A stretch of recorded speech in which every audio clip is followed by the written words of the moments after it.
Hi, I'm Willie Boland. You've got to check out Ace Podcast Nation. Some very interesting topics on there and all your podcast needs. Shut up and sit down.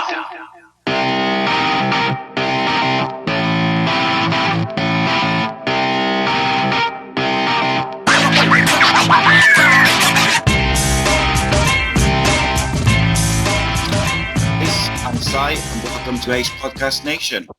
Here on the channel, we've got podcasts, interviews, content on a variety of subjects. We've got ongoing series on mental health and sport, conspiracy theories, a new series on serial killers, as well as monthly films and TV show.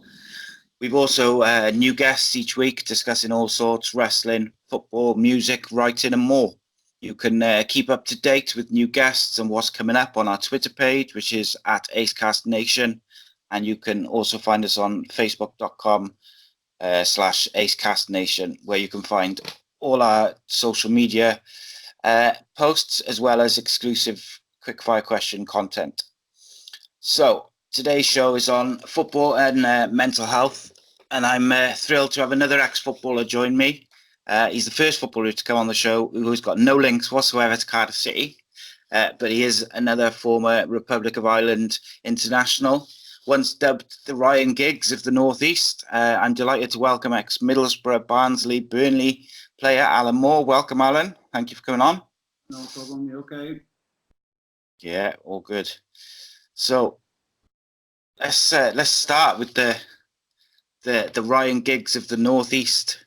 What was that like to have that comparison at such a young age?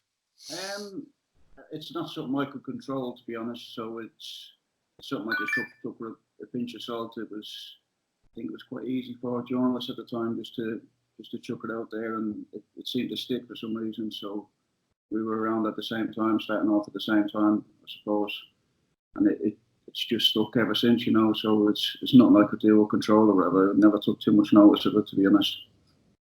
No, I mean, there's worse players to be compared to, I guess. So let's talk your career and go back to the start. So how did you come into the game? How did you you were obviously born in Dublin and then ended up as a youngster playing for Middlesbrough. How did that come about?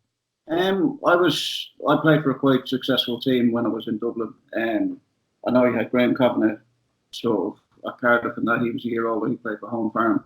But we were a year younger, and we were sort of the All-Ireland champions, the best team in the league. So we got quite a lot of scouts coming over. So from a young age, I was coming across to England on trials to all different clubs and getting to feel around the clubs, seeing if you felt welcome or wherever, and you felt comfortable in that environment.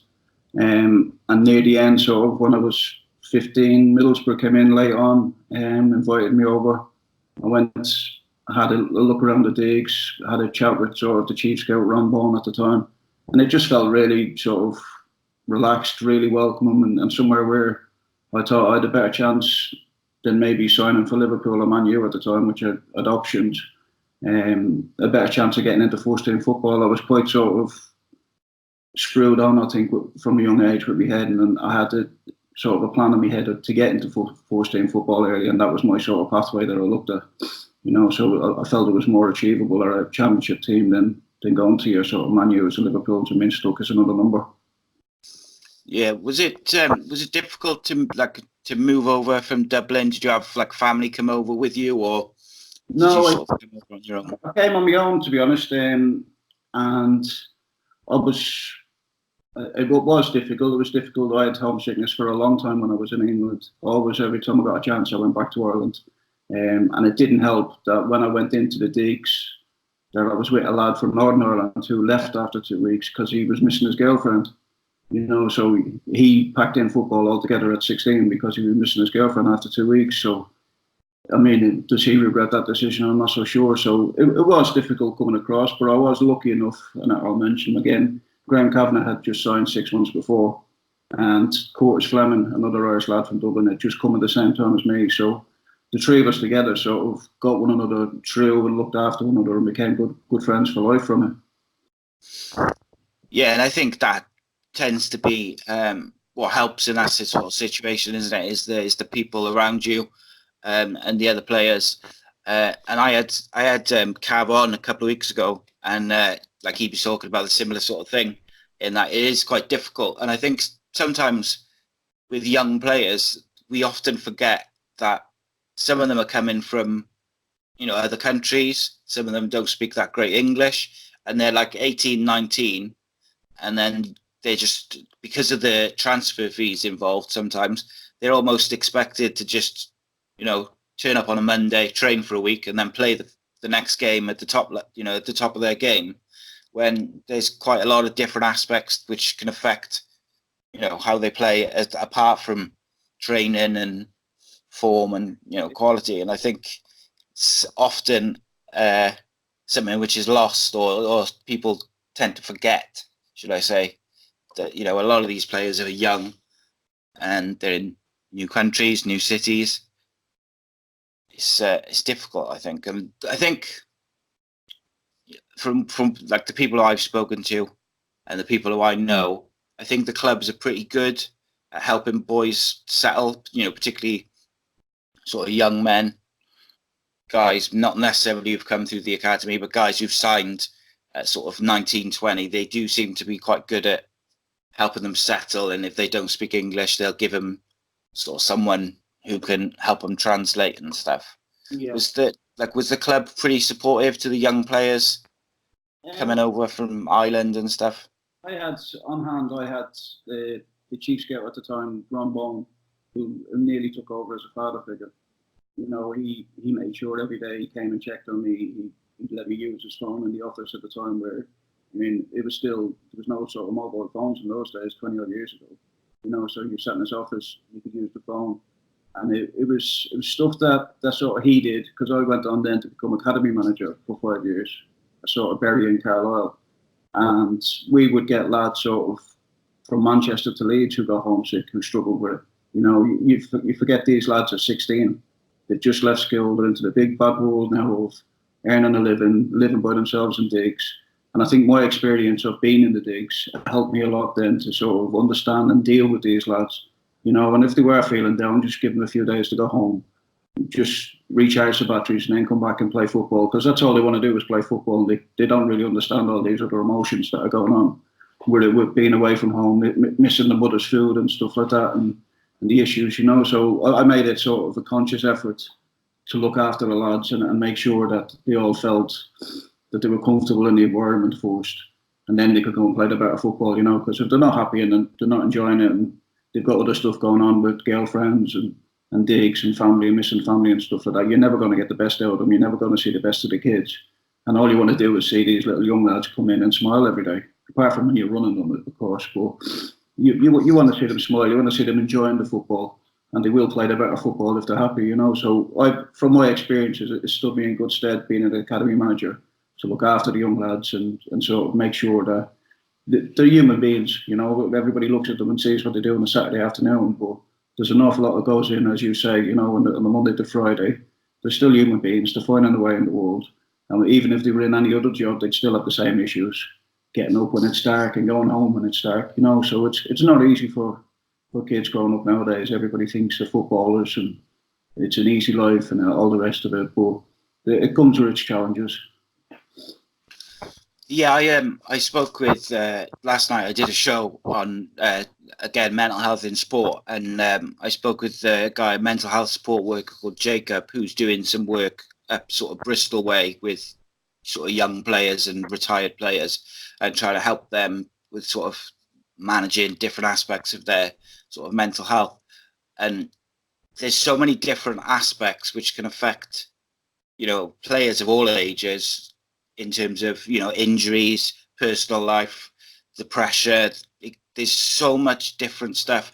And it's things like, if you're in an office job and say your father dies, you could take as much time as you need. Sometimes people have months off. Whereas whenever you hear of a footballer, a father or a relative dying, it tends to be they've been given a week off and they're back in training, within a few days.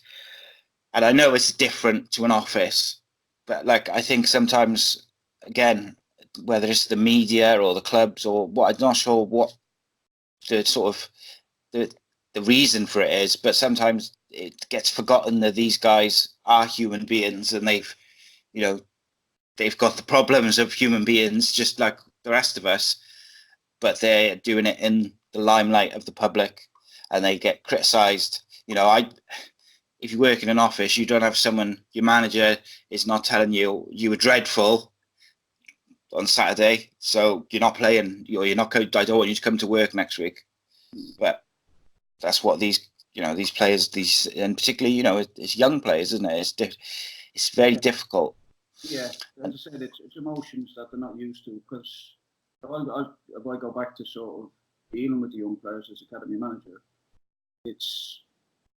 they're used to success. All these lads that get into academy, say at Cardiff, who are Cat 1, Cat 2 academy, they've been the best players at school. They've been the best players in the town team, best players in the county team. That's why they're at Cardiff. Now all of a sudden they're in an environment where there's better players than them. So they've got to deal with disappointments, which they haven't had before because life has been fairly easy for them up until that point.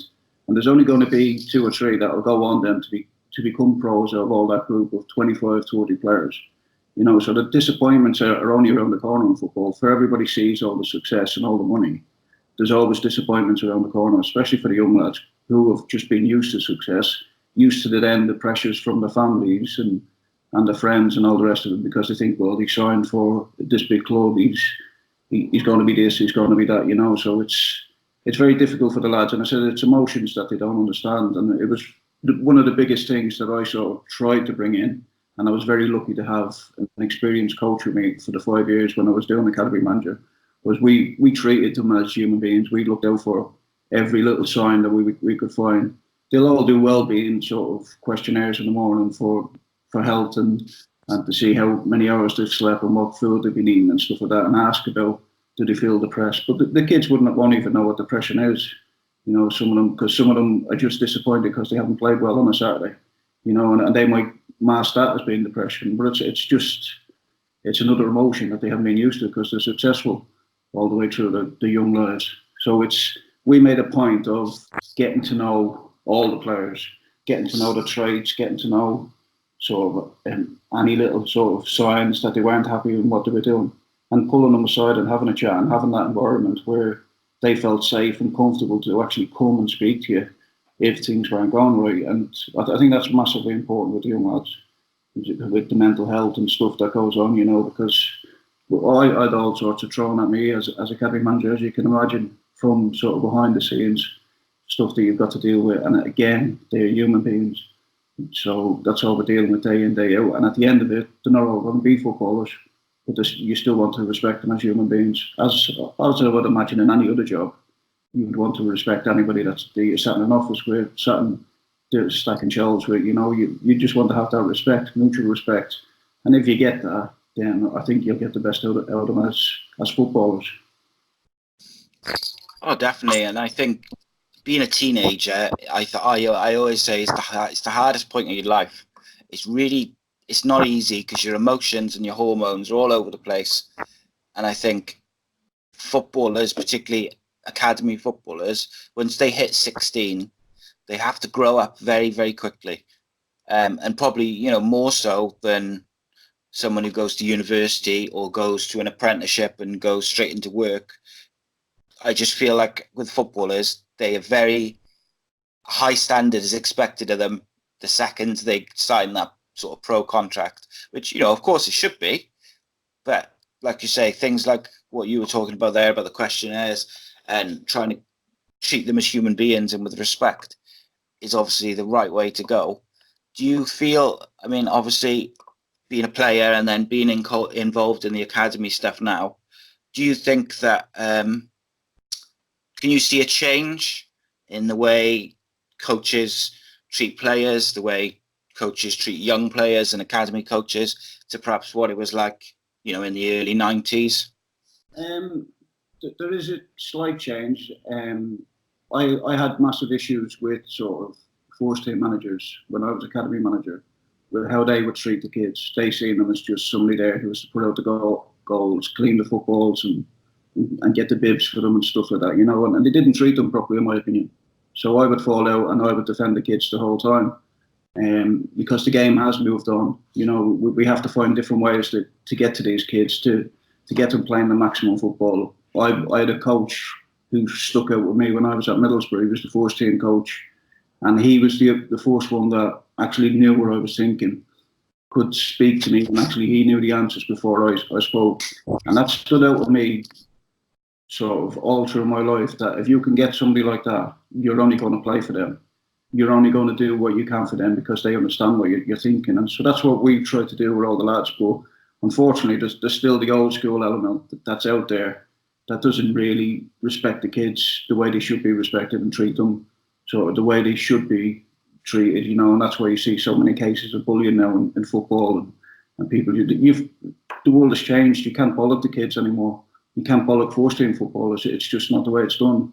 So you've got to find different ways to motivate them. You've got to find different ways to get them to play to your system. Because essentially, as sort of 16 to 18s, all we're trying to do is brainwash them into thinking like footballers, eating like footballers, sleeping like footballers. You know, so as a footballer, when you come out of it, you realise that everywhere you've been, everything that you've eaten, you've been told to do at a certain time. So it's like being in prison, basically. Everything's done for you. You know, you just have to be there on time. So when you come out, and I think that's when a lot of footballers struggle when they come out, that they don't have that sort of regimental, you've got to be up at 9 o'clock, you've got to be in to the training ground at 10 on the pitch for 10:15 and stuff like that. So a lot of them miss that sort of structure. Whereas, as I said, what we're doing with the young lads, we're trying to put that structure into them, sort of brainwash them in a certain way. And as I said, you're only after the one or two that are going to come through and actually be footballers over.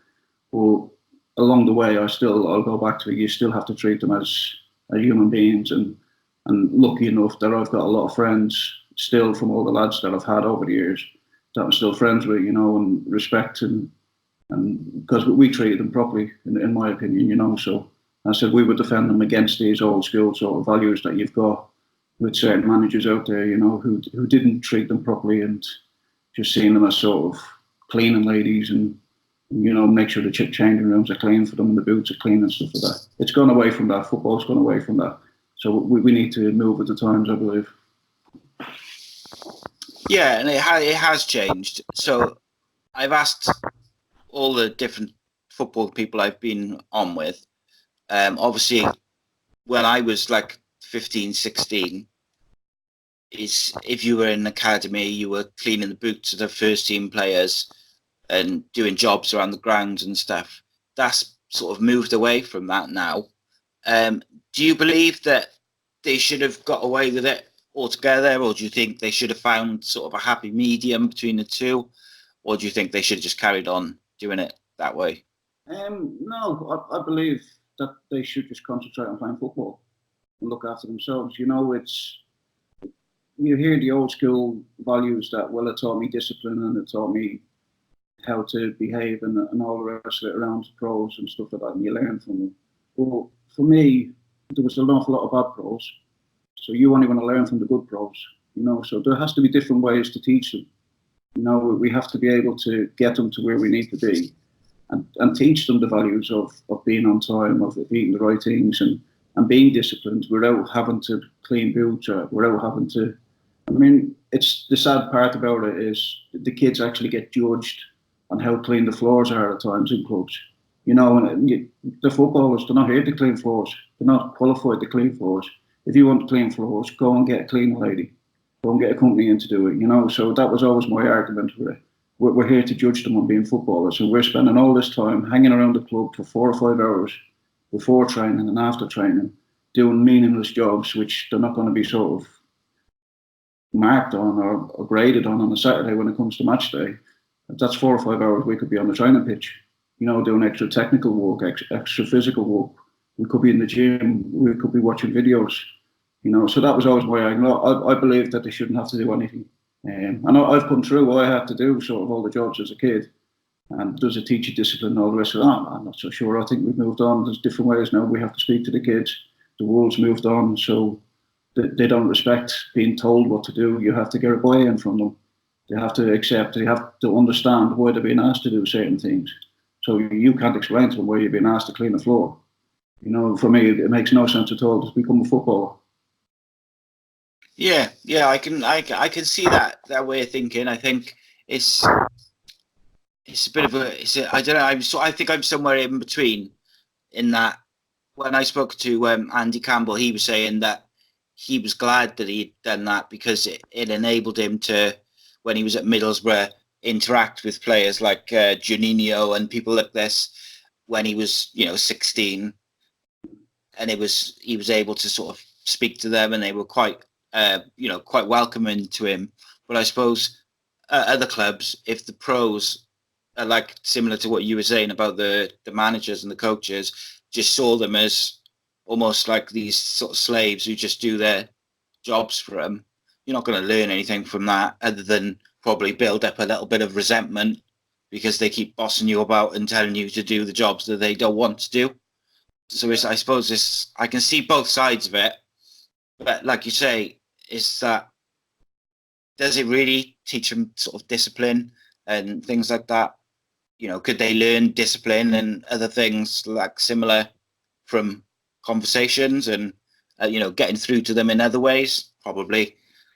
So I think I could, like I say, I can see both sides to that, but I can fully understand like your way of thinking that. I used to have real fun with sort of with managers, with one in particular, I won't name, and I used to try and get him to justify why he wouldn't let the lads go at 5 o'clock. He wanted them to hang around till 5 o'clock every day. And part of the reason where he came out, now he wouldn't let the young lads eat with the pros. They had to eat separately. And we're only at a small club, by the way, that there's not an awful lot. They're in the same room, but they weren't allowed to eat. They weren't allowed to use the same doors as the pros. They had to come in the back door and stuff like that. So they weren't seen around them. But they had to do all the jobs and had to hang around. So they were good for some stuff, but not good enough for others. And his reason was that most of them won't become footballers. So I'm teaching them to hang around and to be like a 9-to-5 job, so doing the hours of a 9-to-5 job. I said, well, we're wasting 2 years of them then trying to be footballers. They're here to actually try and be footballers. You wrote them off now before they've even kicked the ball because you're teaching them how to work in a 9-to-5 job in a factory or something like that. And it was just sort of the old school way of thinking, which wasn't sort of, didn't go down well with me, and I would defend the kids the whole way through against people like that. Yeah. So Borough had quite the team in the 90s. I mean, you had some top pros to learn from as you pushed for that sort of the first team place as a youngster. When you were that age, did you sort of feel things like pressure and nerves and stuff like that, or was it basically just want to sort of get on with the job and get pushing for the first team place? I was sort of one-track mind from a very young age. That football was all I wanted to do, so I didn't really feel. I welcomed the challenge. Of wanting to be the best player in the youth team, wanting to be the best player in the reserve team, and then wanting to go out and be the best player in the first team. I welcomed that challenge, and I never really had sort of nerves or anything like that from football. It was just, that was where I was a very quiet sort of person around the place, introvert, so didn't speak a lot, and it was only when I came onto the sort of football pitch I came alive, so that was my sort of way of expressing sort of your personality and stuff like that. So for me, it was just a challenge, and I enjoyed the challenge. I wanted to show people how good I was. Yeah, and I think in some ways young players feel that pressure less because they perhaps don't feel the emotions of things like pressure and stuff like that until they get a bit older. So they are very focused on, they just want to be a footballer so much that they want to get into the first team and they want to go on like that. So they don't necessarily feel that sort of the pressure side of it at that age. Obviously, things happen and stuff, if things happen in their personal life, if they have bereavement or, they split with their girlfriend or whatever it may be, that can obviously trigger certain things.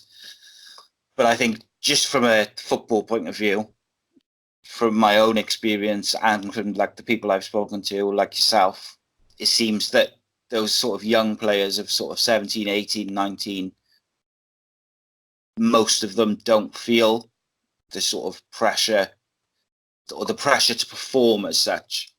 Like obviously they still feel that, you know, they need to perform and they want to perform to the highest level that they can, but they don't necessarily feel the pressure from, you know, outside and everywhere. Yeah. How old were you when you made your first team debut? I think 17 when I came on as a sub. And then I think I was 18 then when I started my first game. So in my first year as a first year scholar, I was on the bench for the first team.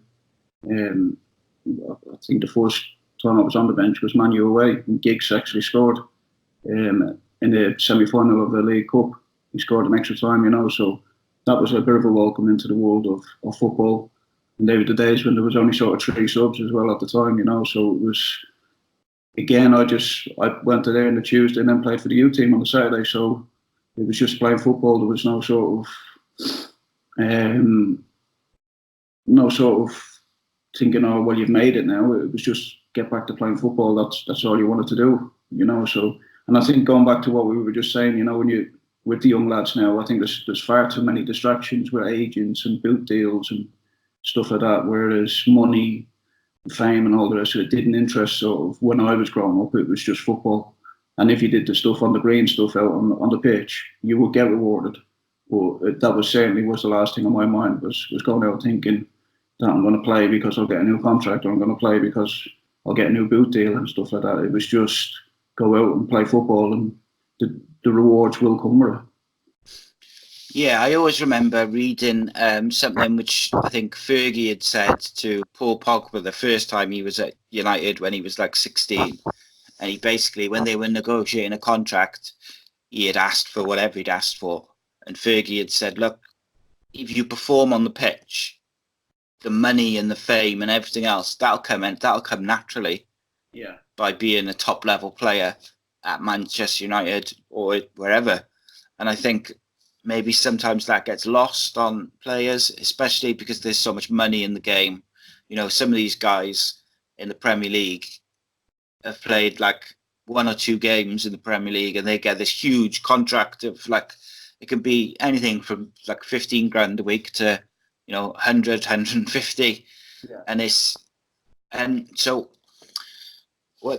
one of the shows I did was with a sports psychologist or a performance psychologist, and she was saying that she believes that clubs should, particularly for the very young players who break into the first team quite early and they get quite a hefty contract at sort of 16, 17.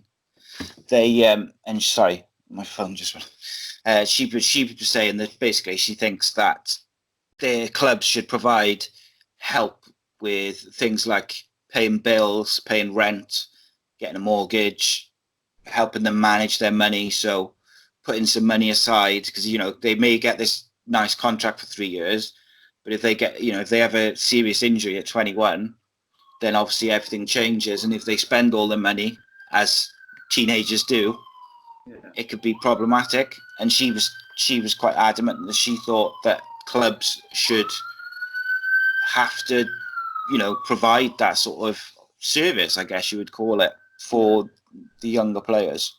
Well, LFE do it. So from 16 to 18 years of age, you can get workshops sort of with Sport and Chance with Barclays to come in and spend a day with them.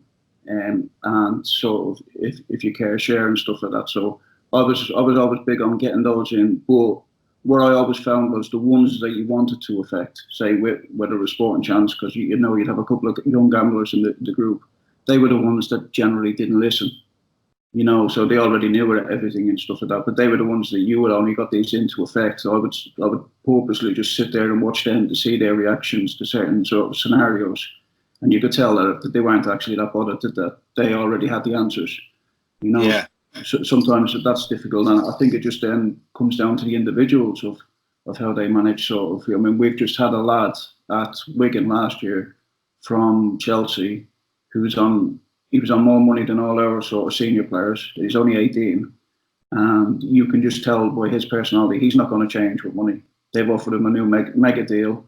He's torn it down. He just wants to play football, and you can tell by his personality, you know. So I think it's individuals and how they go about their stuff, and you know, the smart ones, the clever ones who've got the one-track mind, they stick out a mile. You know what I mean? So it's having all that ability, but then a lot of people then have got, especially when the money comes, they've got the self-destruct button, you know, and they think they've made it, you know. So again, you go back to kids; they're allowed to make mistakes. We all make mistakes, but as long as they learn from them, you know. But you for me, you can tell the sort of real ones that this kid will go on and play for England. He's that good. He's that focused on what he is, and he's not bothered about the other stuff that goes on with the football. He just wants to play, you know. So yeah, and I think, you know, as if you're going to be a footballer, I think that's the attitude to have.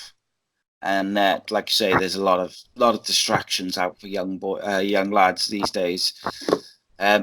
So you were very highly rated when you came on the scene.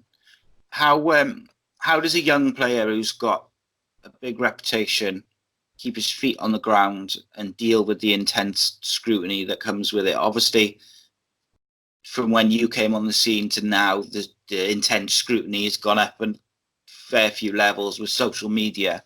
But, you know, how did you go about keeping your feet on the ground? I was always very, very sort of level-headed, relaxed, and sort of.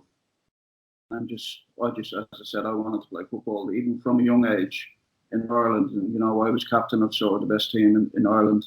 I was captain of Ireland, so under 15, 16, 17s and stuff like that.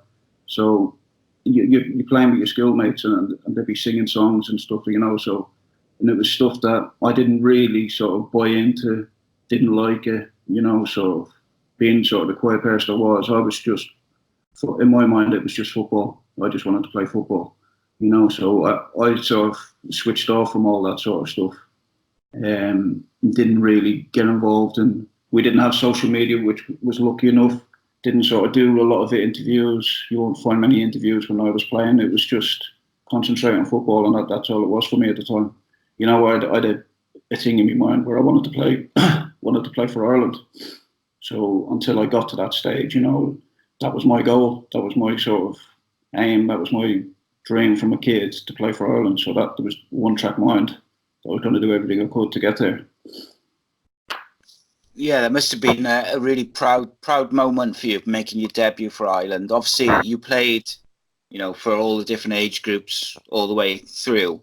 Did that help in terms of when you made that step up into the senior Irish squad, that like some of the players in there you'd have played with through the age groups, in terms of settling in when you went to that first training session?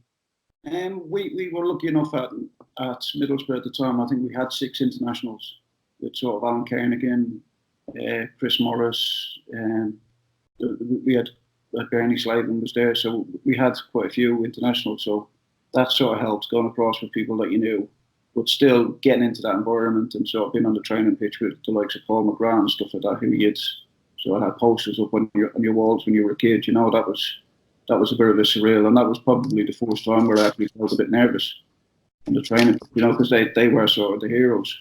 So, but it was, as I said, that was the pinnacle. That was what you were aiming for from a kid. So that sound settles down, and then you just want to play football. The environment that they created, you know, the people like the Steve Staunton's and stuff like that, they were all brilliant lads who were just there playing football, and they would look after anybody once they came into that environment. So, no, it was really good, really good. Do you remember that feeling the first time you sort of walked out the tunnel with your Irish shirt on?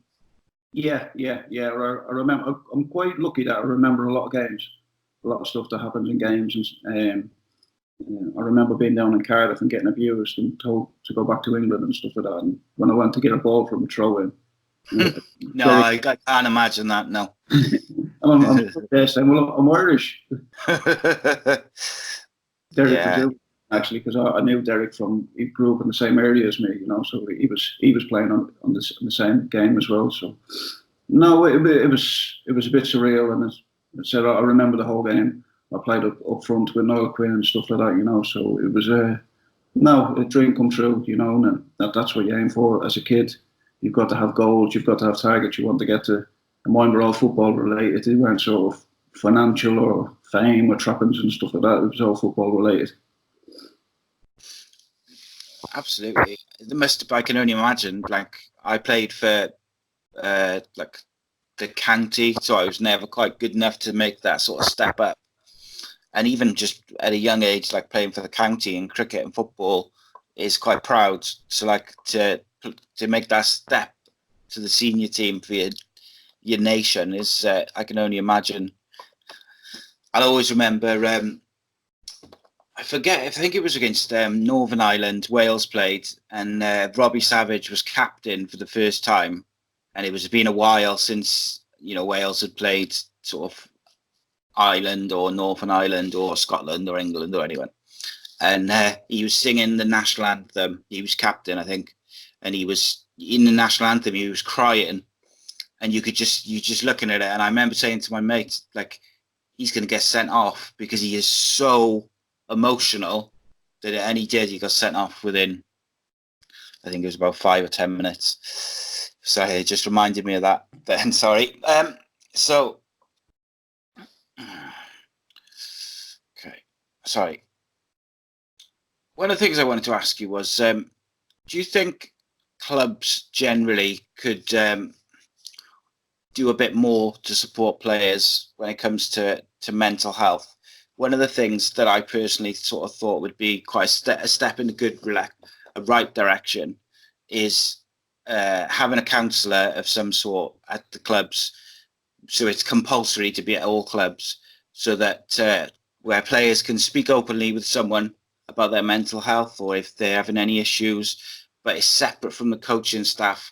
So it's not like a managers are monitoring the sessions to see if they're in the right frame of mind or, you know, whatever it may be. Do you think that's a realistic expectation going forward for clubs to do that? Yes, definitely. And I know that all the sort of academies have to have a welfare officer on hand. And just the problem that sort of I had at one of the clubs, he was one of the coaches. He was also the welfare officer, because obviously clubs are saving money and trying to get people to do 2 or 3 jobs at the same time in the smaller clubs. And my issue when I went to sort of the board was, well, what if a player in his age group has got an issue with him? Who do they go to? You know, so they are there in the clubs. But will the young kids go and seek sort of to speak to strangers? You know, I go back to, I think it's massively important for the coaches, even going back to the really young babies, you know, the 12s, 13s, 14-year-olds. Those coaches are the second most important people in those kids' lives after the parents, you know, because they're the people they look up to. They're the ones that have got their futures in their hands. You know, they hang on every word that the coaches say. So it's massively important that the coaches get to know these kids, get to know what they're thinking, and be able to be a person that if they have got issues, that they can come speak to them and trust them, that it won't go any further, and they'll have their ear, and they'll give them a sympathetic sort of 10 minutes or 10 hours, how long it takes for these kids to open up and express their feelings. For me, it's the coaches. I think the coaches have to be more educated, because they're with the lads all the time. Having somebody separate, sometimes they're too far away for the kids to actually go and seek them out. If they've got issues, all the young boys will keep them in-house anyway. They won't tell anybody. You know, and so you have to go digging yourself to try and, you know, there's something not right. So you have to go digging yourself, you know. So if you've got somebody there on hand in the club, are they going to go and use them? I'm not so sure. You know, maybe when it gets to a desperate stage, but for me, that's too late then.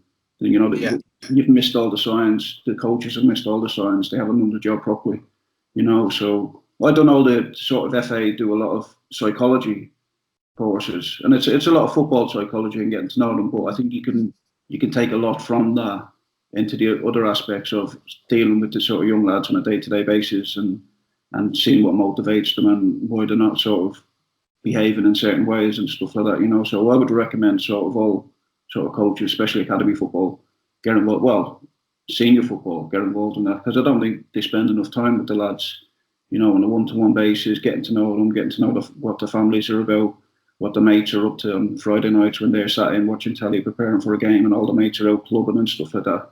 You know, how are they dealing with little situations like that? Do they miss going out with the mates? Do they feel like they're wasting 2 years of their life because all the mates are having a great time going to Ibiza in the summer and stuff? You know, so it's little things that I think coaches have got to sort of spend more time and get to know these as people, you know, get to know the players. Because, as I said, when you've got people there and that you've got to go and seek them out, I'm not so sure that young lads would ever do that. I'm not so sure senior pros would do that until it gets to too late of a stage. Yeah, that's interesting that you say. I didn't think of it as that. Is that a lot of people, whether they're kids or grown adults, they might go there, you know, when they're at a point where they just literally can't cope anymore. But they probably wouldn't go there unless it was mandatory to just, if they're finding it a bit stressful or they're feeling like they can't kick a bad, like, sort of bout of depression, if you like, where they're feeling down and it's like a long-term thing. So in order for it to work, you'd need to catch them, like you say, early. And the best way to do that is by getting to know them. But of course, some of the bigger clubs, maybe they are unable to, or they don't want to. I don't know, you know, it's one of those things, I guess. But I mean, it's that personal touch, because every player is different, every person is different, and they all respond to different, you know, different types of motivation and conversation. Yeah, and I do think it's education for the coaches. I think that we can educate the coaches sort of along these, so we can get professionals in, you know, who are professionals in mental health, and help the coaches to look out for signs and stuff like that, you know, because not everybody's sort of in tune to that, you know. It was something that I was always sort of took on board and took on notice. And certainly the coach that I was with, Vince Overson, he had a lot of sort of experience as well, because he had two young lads that had come up through the youth system at Burnley, you know. So and then they went away from being footballers to going into different walks of life. So he'd seen the highs and lows of it, you know, and he knew the signs to look out for with young lads and stuff. So we were quite strong on that. And football sort of came second, really, to making sure that they were okay as people, you know. And I think the education of the coaches is massive. You know, we can get a lot more sort of mental health and psychology people into clubs to help the coaches, and then they can help the players, you know, because and at the end of the day, I think most of the players will listen to the coaches. They're the ones, they've got their ears, you know. When the coach speaks, the lads will listen to the coaches. If it's somebody else, you know, they think it's back to school days where you can just switch off and just daydream and stuff like that, you know. So it's, if you can get the people that are important to them to speak to them, I think you've got a better chance of affecting them. Definitely. Oh, absolutely. So you've spoken quite openly about some of the issues that you've experienced, and I think, like you and anyone who does speak out about some of the issues they've had deserves tremendous credit, because it's, you know, it's not easy, and it is difficult to, you know, it's difficult to admit that you're having issues or you've had issues, let alone then talk about it for other people to, you know, to know about these issues or what's been going on. So, like, with that in mind, I know can be tricky, but could you tell us, you know, how your issues with mental health sort of began? I probably had it from a very young age. I remember putting something in the article that I did. That I remember in an under-21 camp, I was sat with Willie Boland, actually another Cardiff player. And we were having a few drinks after an under-21s game for Ireland. My mother was there, and I just said, I won't be alive by the time I'm 23. And I always had this sort of, it was like a recurring dream, but I was actually, when I was driving my car, that I just wanted to drive her into a wall. And it was never something really that I followed up on or anything like that. And probably by the time I got to 23, I forgot all about it. So that was in there from a young age. And then I think just when I finished playing, I finished on my sort of choice. I wasn't forced to retire, you know. I'd had enough of painkillers, enough of my body packing in and stuff like that. So I was one of the ones that actually went out on my terms. I was happy to go when I went. So that wasn't a trigger for sort of setting me off. I just think I was in a lot. I still am. I'm in constant pain. So I've got a slip disc in my back. I constantly have headaches from the painkillers I took when I was playing, and I think that eventually just wore me down. Got to a stage where it was just day after day. Some days you were struggling to sort of open your eyes and get out of bed and stuff like that. So for me, I think my one was just a constant build-up of pain that eventually wore me down to a point where I ended up depressed, and I ended up not being able to go to bed for days on end, and not wanting to get washed and have showers for weeks on end, and not having no motivation to do anything, even though I was working sort of full time, never missed a day's work and stuff like that. It was, and it were feelings. For me, it just crept up on me. It wasn't a one-off situation where there wasn't a trigger to set me off. It just seems to accumulate, and you try and probably hide it, as all blokes do, and you don't want to tell anybody. And after I actually sort of had my little episodes, the relief I got from actually speaking to people and coming out and saying, "Oh, this is where I'm at, this is what I've done," because people knew over the years, close friends and stuff, they knew that something wasn't right. Nobody sort of knew what it was, but they knew that I changed as a person. But as I said, that was over a period of years. And then the relief that I got from it, and then sort of having to speak to people and go and have sort of counselling and stuff like that. And I've now sort of, since I've done the article, I've had a lot of people then opening up to me, that have had very, very similar issues, that they wouldn't speak to anybody, but now that they've seen I've come out, and that was the whole point of it, that if I could affect one person by sort of telling my story, that was the whole reason why I did it. And I'm fairly open with it now. I've no issues with it. It's out there. I've had, in football terms, this stigma is massive. It's cost me a job just from a previous employer telling the new employer that after I'd signed a contract with them to start, that I'd had depression and that they reneged on the contract. So these are the issues you've got in football. And when I went to sort of even the LMA, which is the League Managers Association I was a member of, they came back and said to me, "Well, that's football." I said, "Well, it's not football." I said, "This is people's lives you're messing with." I said, "And I've had been in a state where I was maybe 6-9 months ago, and that person who I trusted at the club, that sort of CEO who I trusted with my story at the club, because it wasn't common knowledge at the time, I said, he's just gone and broke my trust." I said, "That could have sent me over the top." I said, "You were just saying, well, that's football." I said, "It's not." I said, "It's bigger than that." So since then, I've been the LMA. I won't go near them anymore. So just talk, you're meant to be there to help us. And you get somebody with a real issue, and you just want to push it under the carpet. So the stigma is massive, and that's part of sort of coming out and trying to get it out there, let's talk about it, let's get it out there. I know the PFA have tried to do it a bit, but the stigma is still there. Oh yeah, that's why when I started the podcast, I wanted to do podcasts on mental health, and I did one with Phil Brown, who's a football journalist.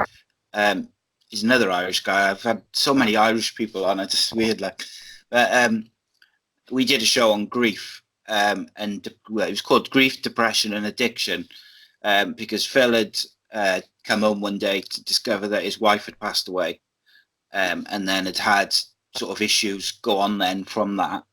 And I had my father died when I was 16, and I was the oldest brother, so a lot of sort of responsibility fell on me. And then I had some issues with drinking right up until my mid-20s, really, and I never dealt with it. And the response to that show was unbelievable, because we did just under an hour and a half, completely, both of us just opened up about everything we'd been through. I discussed some stuff which I'd never said out loud. Yeah. And afterwards I was exhausted and I fell asleep. And then the next day I had like about 10 messages of just different people I hadn't spoken to before ever, people I hadn't spoken to for years, either saying just thanks for doing it, or there was a couple who said, like, thanks for doing it, I'm really struggling. What do you think I should do? One of them I just had a chat with, and we just talked, but we still talk now. just back and forth, how you going and stuff. And I think for me, that was, if one person had messaged me and said that really helped, that's great for me. I'd rather have one person message me and say that really helped, I'm struggling, and them trying to do something about it, over having a show which does 1 million views. I would take that every day of the week. And that's the reason that I wanted to do these mental health in sport podcasts, because I think people of like our generation, I think you're like a couple of years older than me, but like from our age and up, is particularly boys, but people generally, but boys especially, like we were brought up to keep your emotions to yourself, bottle things up. And it's so bad for you. It's so bad for your mental health, because eventually it just pops, because you've got just stress coming in and in and in and in and in. And then eventually you're just not able to take it anymore, which is when you end up finding releases which are even worse for you, whether it's alcohol or drugs or gambling. It can, it can be all sorts. And got involved with me later on, and I mean, I still found it a bit difficult when I had people sort of coming to me after the article, because I'm thinking, well, I'm not really qualified to sort of help you. I'll try and help you. And then somebody just pointed out to me a couple of weeks ago, he says, well, who's more qualified? Somebody who's actually been there, or somebody who's a counsellor who's read all the books on it but hasn't had the feelings. And I thought, well, you maybe got a point, but I still didn't feel initially sort of too confident in telling them to do this and do that. But I would sort of go through my experiences, and a lot of them were sort of shared experiences with both of us. But the one thing that I did try and say was the alcohol isn't good. Try and, when you get to a stage, probably an Irish thing or a Welsh thing, you think, oh, well, go and have a drink then, and I'll make it go away by having a drink, So that was the one thing that I sort of tried to say to them: don't get involved with the drinks, because the drinks then just make you feel worse, and they give you that bit of sort of braveness, that bit of courage that you need to go to the next step. That's what it did with me, So if you can, try and stay away from that sort of avenue. Oh yeah, definitely. And I think, like, particularly with alcohol, and I would imagine, with drugs as well, it's like when you wake up the next day from having a binge drink or having set, a load of beers, is you feel 20 million times worse, because you're hungover, your body feels like crap. And it's very difficult then to break that cycle, because my thing was, if I was hungover, I would go and have a few more drinks, because then I would feel all right again. Yeah. And it would just be, round and round in circles. Sorry. And the other thing which stuck out to me that you were just saying, which is similar but not, my situation is different to yours, obviously, but like I had a car accident in 2008, which resulted in me ending up with, I got a messed up back and I had to have spinal surgery and stuff. Since 2008, so like 11 years, I've had to take morphine or oxycodone every day just to be able to get out of bed. Yeah. Now, I've never exceeded the dosages and stuff like that. So I'm not addicted to those opioid painkillers, but my body is, because I've had to take them every day so I can get out of bed, and I've got to walk with a cane for the rest of my life. So if I say on a Saturday I sleep in, so I take my tablets they got to be taken every 12 hours. So say like I take my tablets at like 7 o'clock on a Friday evening, and then on Saturday there's no football or anything in the morning with the kids. They let me sleep in, and I wake up at say 9:30, 10. I have withdrawal symptoms, mild, because it's gone past the levels. So I can only imagine what it's like for people like Phil, who I spoke to, and said, he was using like opioid painkillers, and he was exceeding what he was supposed to sort of take. And I can only imagine then, because the withdrawal symptoms and how it, like, even how they make my body feel and how they make my head feel, it's very difficult to you can't escape pain. Yeah.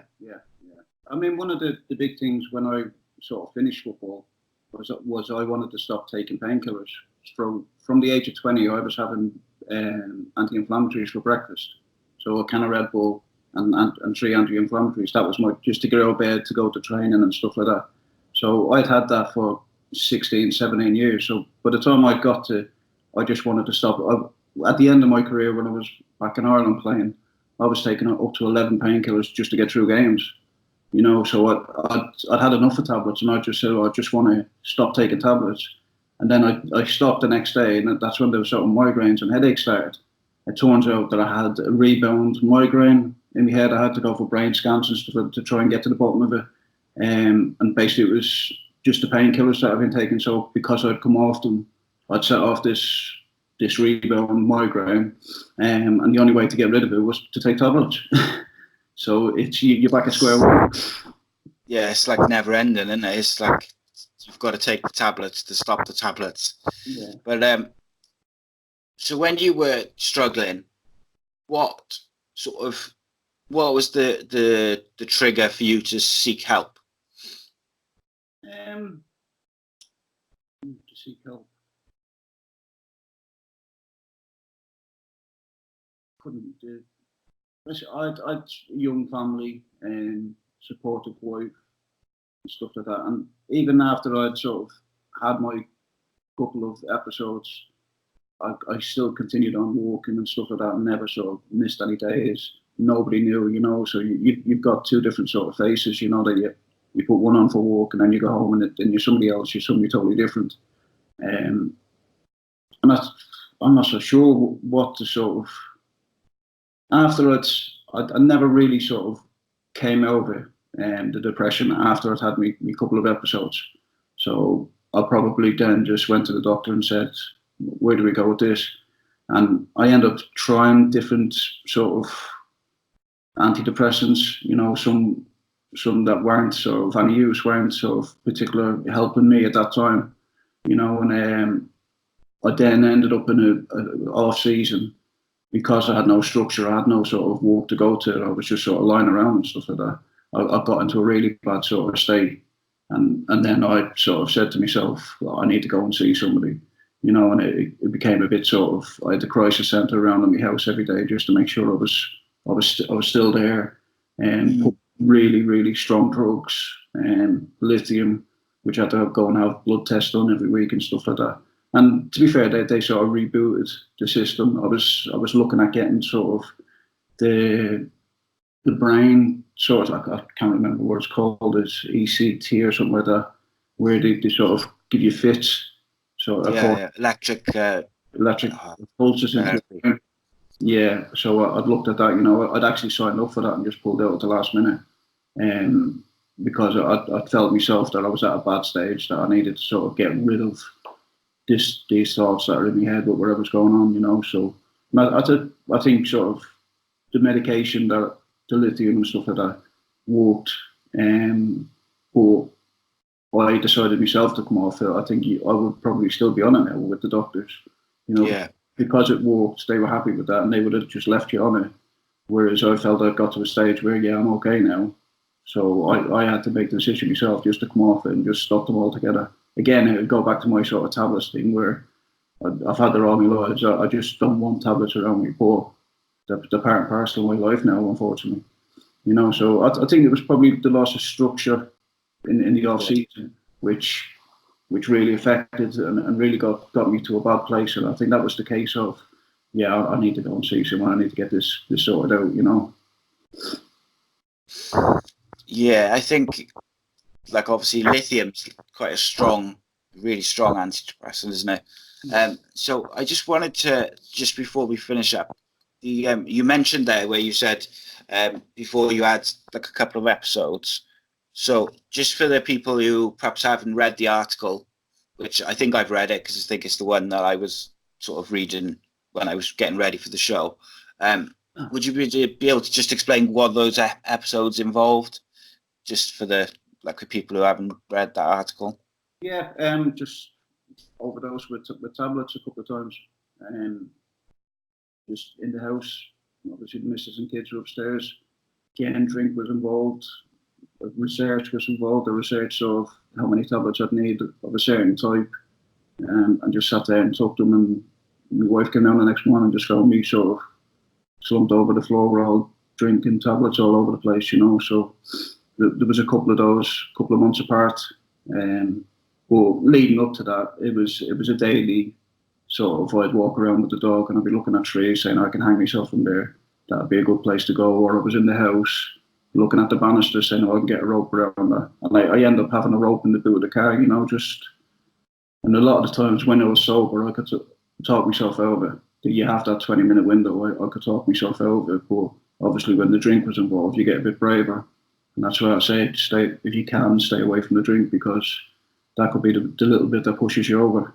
It gives you that extra bit of courage that you don't actually need at that moment in time, but you feel as though you need it. Yeah, it's yeah, like you say, the alcohol can give you like that bit of just extra, like you say, courage. And I think that must have been really traumatic for your wife, because obviously your part, like I know from myself, like when you look back, it's not just you who've been through it. It's your wife's been through it as well, and it's a lot to handle, and that's why whenever I speak to anyone about like mental health and stuff, having some sort of support system in place is vital to getting better, to stop things, stop you from contemplating things like suicide and taking overdose and stuff like that. Is you need those support systems, and sometimes it still isn't enough for people to not do those things. And like I said, people of like our generation, and I know like things these days in terms of mental health generally, things are getting better and people are trying to talk in more. So I do think we are sort of taking steps in the right directions, but I still feel there's too many people who are not being reached in time. Yeah. And I mean, like, sadly, I know myself, like personally, four people who couldn't cope and ended their lives, and like that's too many. Yeah. So I'm, like I said before, I hope that by doing things like these podcasts and speaking to people like yourself, and you being so open about the issues which you've had, that maybe just if we can just sort of reach one person who's just thinks, oh, I'd like to, I'm struggling. One of the big things that helped me, and I only sort of realised it a few weeks ago, was I have a close group of friends. So even when I was becoming a footballer, I was very aware of sort of hangers on and stuff like that. So all my friends are sort of lads I know from the age of 9, 10 from Ireland, from Dublin. And when it sort of came out and became knowledge, they just dropped everything and came for a weekend, came over and we'd have a night out or whatever.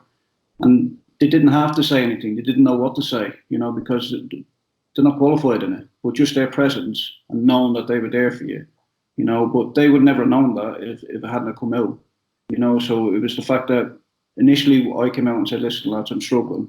They drop everything, they're there for you. And it's people like that, that you forget about when you're in the midst of all this. People actually care for you out there, and it's, you really then, when I look back, I think, they were brilliant at the time.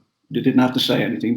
They were just there for you. They didn't know what to say, and you don't expect them to know what to say. But just actually being there and showing you that support was massive. It was a massive help to me, as well as obviously the missus and the family and stuff like that. But just having your friends around, which because they're the ones that suffer if you do go. They're the ones that think, well, they could have done more at the time and all the rest of it, but they were never to know. So it's that initial come out. Let them know that you're not in a great place and all the rest of it. And that's what people do. That's what your friends do. True friends who'll drop everything. They'll come and help you. They'll be there for you and your family and stuff like that. So for me, I know I said it was only a few weeks ago when I looked back. So, that's something that I totally overlooked. The importance of having an emotion. Couldn't have put it better myself. I think, and you were right, is when sometimes, particularly I think with men, is you might tell your friends that you're struggling, and they might not know what to say, but they'll be there. Yeah. Whether they'll sit there in silence with you, that's what they'll do, but they'll be there, and they'll listen to you, what you want to talk about, what you want to say. So yeah, and I think that's a positive message to finish on. Alan, tell the people where they can find you on Twitter. Oh, is it Morsey293, is it? Yeah, that's it, I think. Yeah. Yeah, so you can find Alan there. You can find us on Twitter at ACEcast_nation, Facebook.com ACEcastNation, and YouTube.com ACEpodcastNation. And all the shows are available in audio on Apple Podcasts, Stitcher, Spotify, all those usual ones. And as I said before, if anyone is struggling, my DMs are open, and I'm happy to just, I'm no expert in terms of qualifications, but I'm happy to speak to people if they want to speak and have a chat. Cheers, Alan. Thank you for joining me, mate, and thank you for being so open and honest. I do really appreciate you. No problem, and keep up the good work. Thank you. Keep up the good work. Cheers. And guys, thanks for watching, and we'll see you next time. Sit down.